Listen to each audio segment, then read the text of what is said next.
The Stanley Cup Finals begin tomorrow, and this is exactly what I think is going to happen in this series. Now, for some people that might not be familiar with exactly how the sport works, I'm quickly going to explain how hockey works. So, the game starts with what's called a face-off, and what happens is the referee will take the puck and he will drop it between two players who will use their sticks to try to push the puck into an area where one of their teammates is so that they can get control of the puck. As you see here, this is the setup of how a game would start, and this is a center ice face-off. Now, as you can see, there's red dots all over the ice, and each red dot is an area where a face-off can take place. There's two common ways that a face-off occurs at center ice: at the beginning of each period and every single time a goal is scored. Now, face-offs in the offensive and defensive zones, so that would be here, here, here, and here.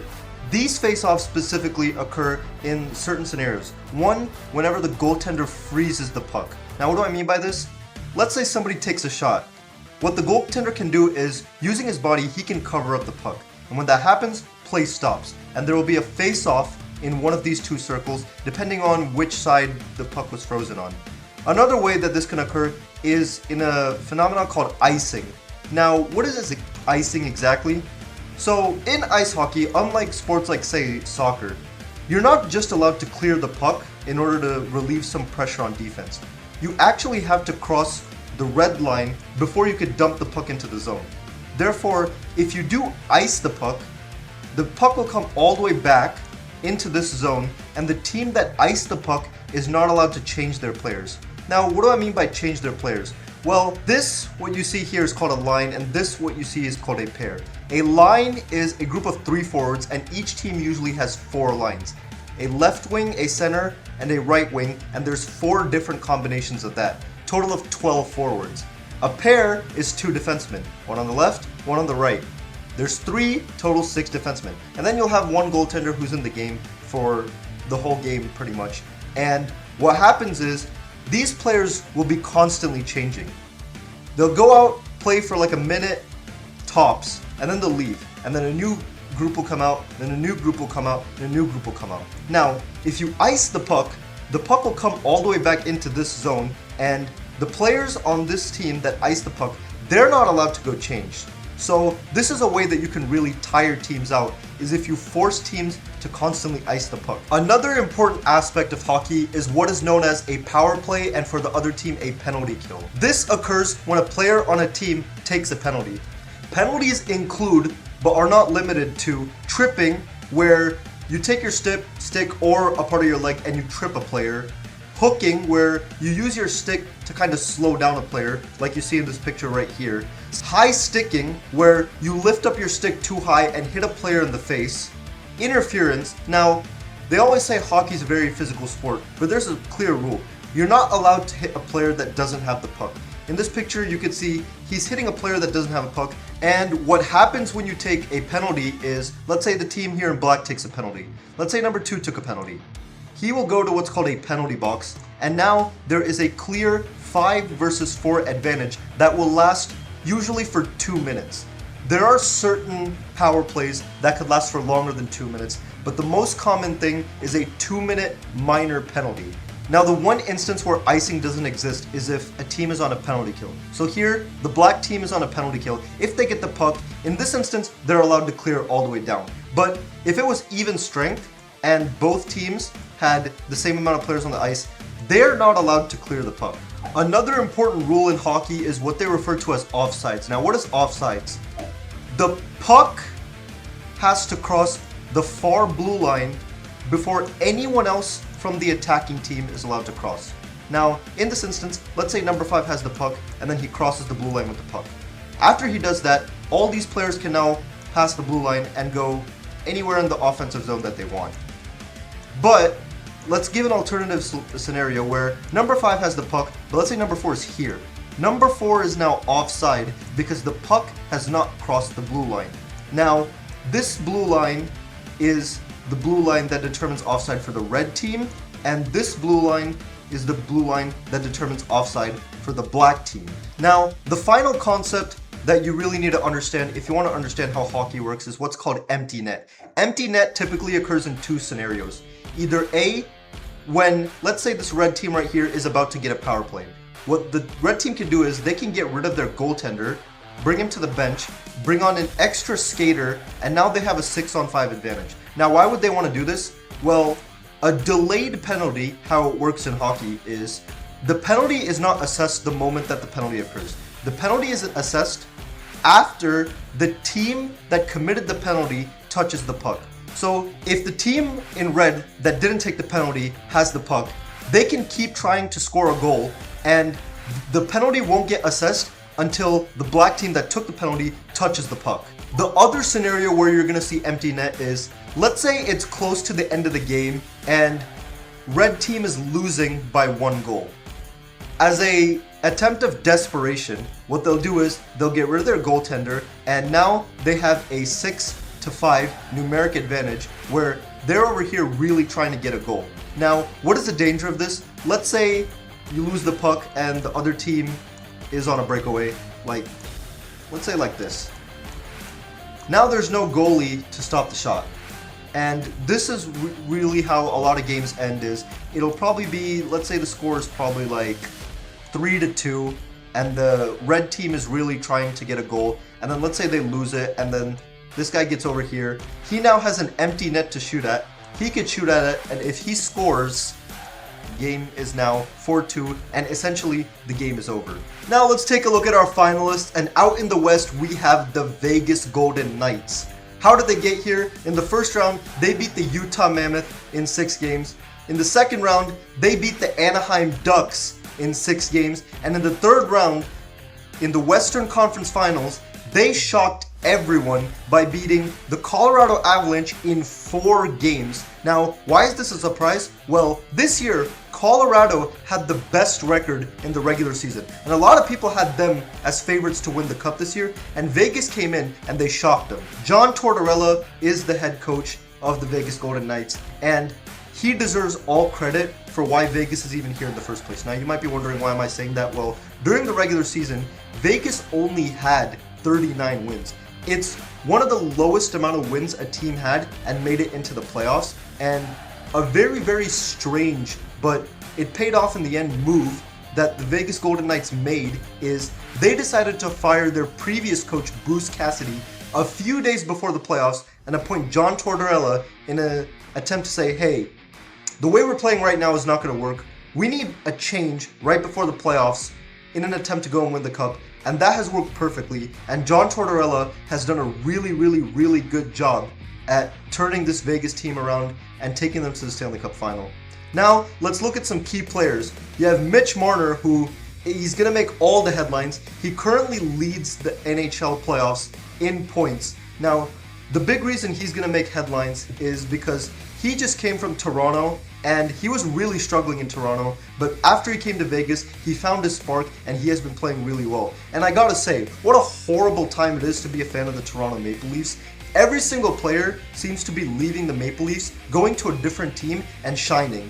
And as for the Leafs, their team is struggling, and they have no idea what the problem is. Moving on, we have Jack Eichel, gold medal winner at the Olympics this year, and he is the main center for the Vegas Golden Knights on their first line. And he has also had a fantastic playoffs, currently has 18 points. He's going to have to play a big role if Vegas does want to win the Stanley Cup Final. And he's the center for his 2 line mates, Ivan Barbashev and Pavel Dorofeev, who that two, along with Eichel, have formed a fantastic first line for the Vegas Golden Knights.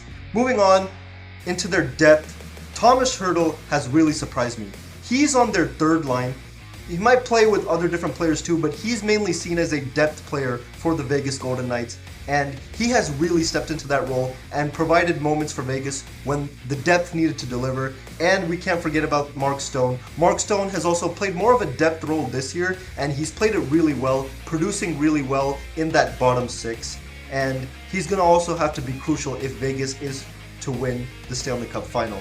Now, moving on into the defense, their first pair, Shea Theodore and Braden McNabb, have had a fantastic playoffs. They've done really well on both ends of the ice, scoring goals and stopping goals.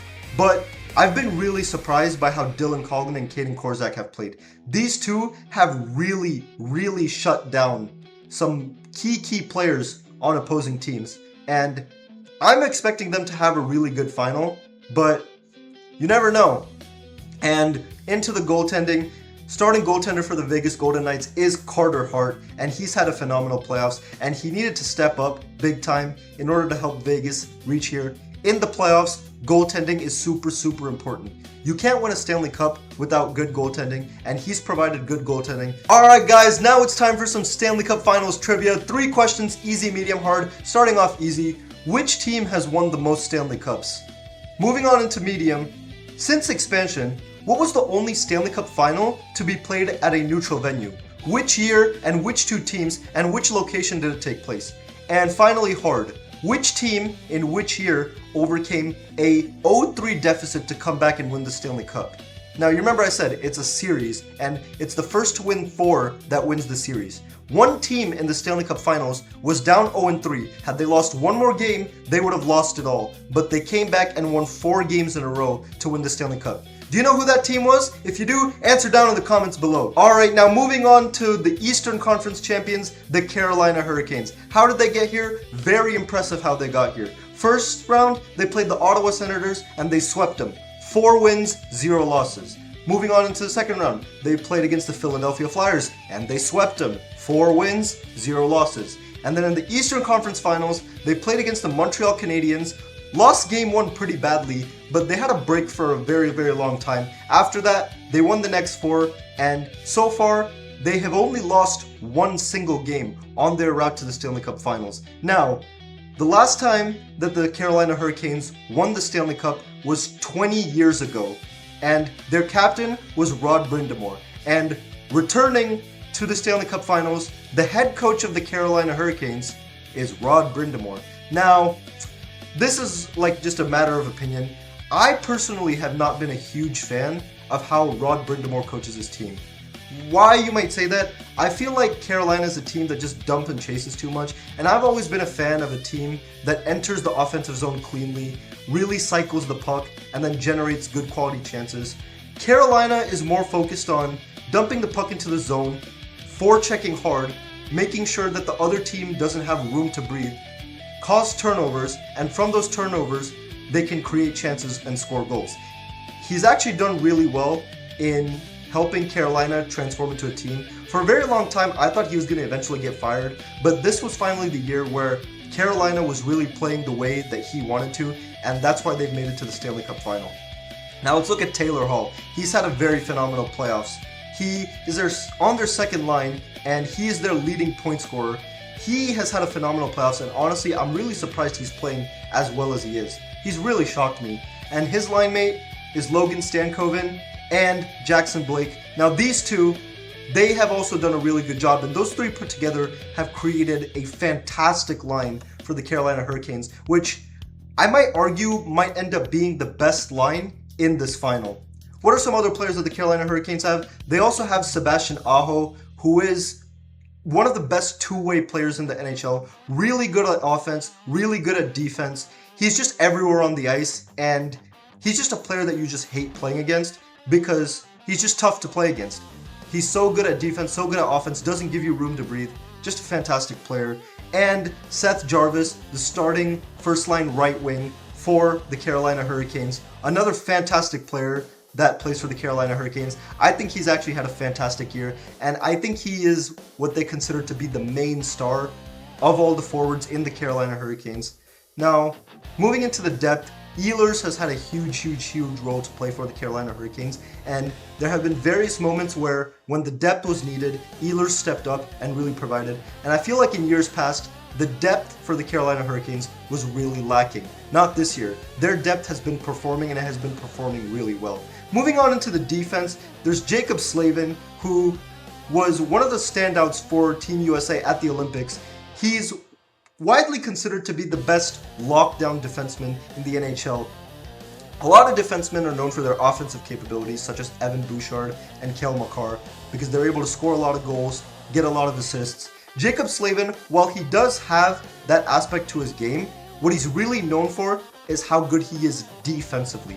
He is able to shut down other teams, and he's going to have to play a really good job at shutting down other teams if the Carolina Hurricanes want to win the Stanley Cup. And Andremiller, what a playoffs he's had, and his partner Sean Walker. These two right here, I think have formed such a great pair, and that second pair has seriously shut down so many forwards in the playoffs this year. And Shane Gostisbehere, what a warrior this guy is. This guy will really lay the body out and block shots and really do the dirty work that will help Carolina create chances off the rush. There was one game against Montreal where he blocked a shot and it created an odd man 2-on-1 that led to a goal. The entire bench for the Carolina Hurricanes started applauding him because that's just the type of warrior spirit you need to have if you want to win the Stanley Cup Finals. And their goaltending, Frederik Andersen. Now, amazing case here is in the regular season, a lot of people argued that he was not playing well. He didn't look his best, and people thought he needed to move on. Came into the playoffs, and Rod Brind'Amour said, hey, he's going to start. And has he delivered? He is looking to be one of the Conn Smythe favorites to win it all this year if Carolina does ultimately win the cup. Attribute versus attribute. Forwards, give me the Vegas Golden Knights. I think they're just a better team when it comes to scoring goals overall, and I think their offense overall is better. Defensemen, give me the Carolina Hurricanes. I think their defense, their six-man defense, is arguably the best six-man defense in the NHL. Goaltending, I would have said Vegas, but I really have to give credit to Frederik Andersen and what he's done these playoffs. Give me Carolina, specifically Frederik Andersen. Special teams, give me Carolina. That penalty kill that the Carolina Hurricanes have is really, really, really strong, and it's really going to have to pull through and shut down Vegas's power play if they want to have a chance at winning the Stanley Cup. Coaching, give me John Tortorella. He came in super quickly in a very high pressure situation and completely turned this team around and taken them to the Stanley Cup Finals. Overall depth, I'm going to give it to Carolina, both on offense and defense, especially in their defense.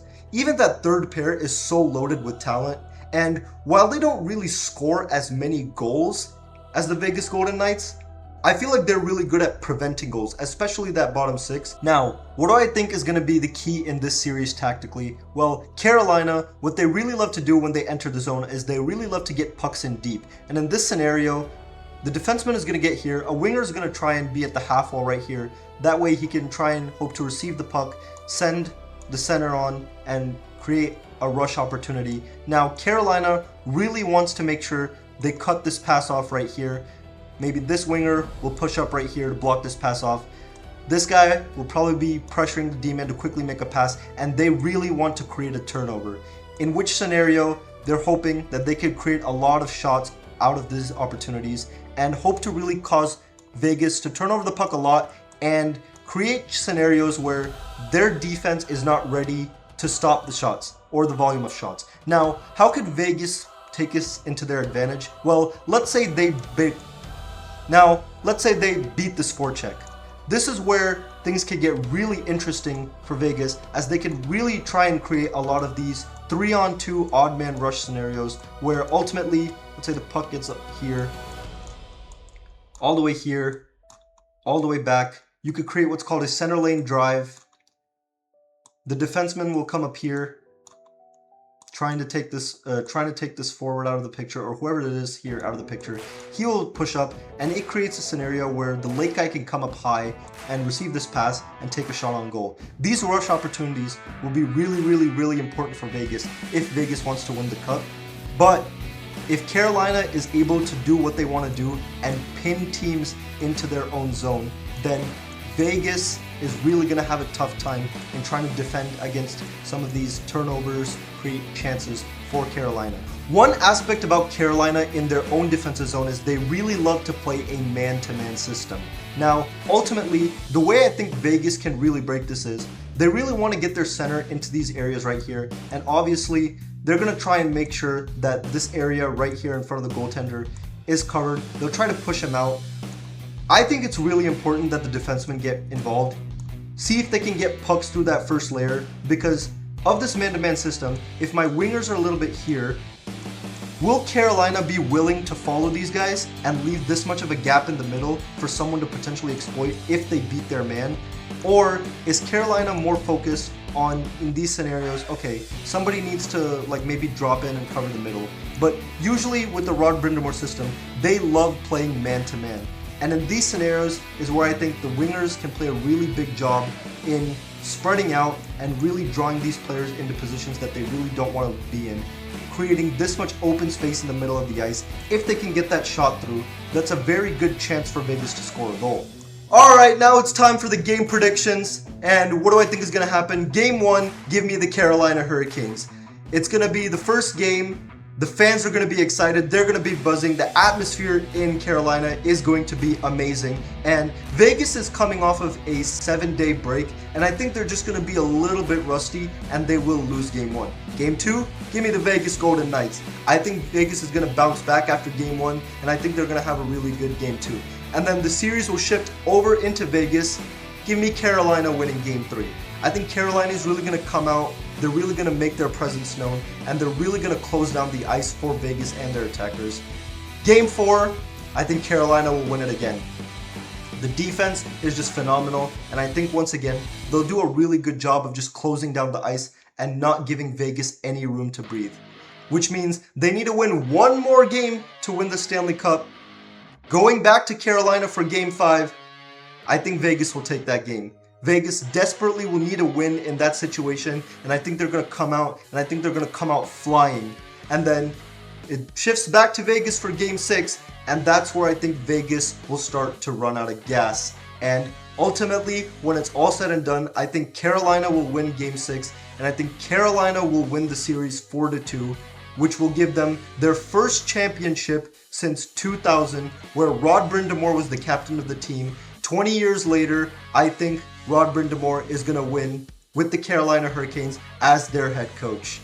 And my Conn Smythe pick, the MVP of the playoffs, I think is going to be Frederik Andersen. He has really stepped up this playoffs, and he's going to really, I genuinely think he's going to have a good series. I don't think he's going to allow a lot of goals, and I think ultimately Carolina will get over the line. What do you think is going to happen in the Stanley Cup Finals? Let me know down in the comments. And as always, thanks for watching. Please make sure to like, subscribe, comment, and share this with a friend. Peace!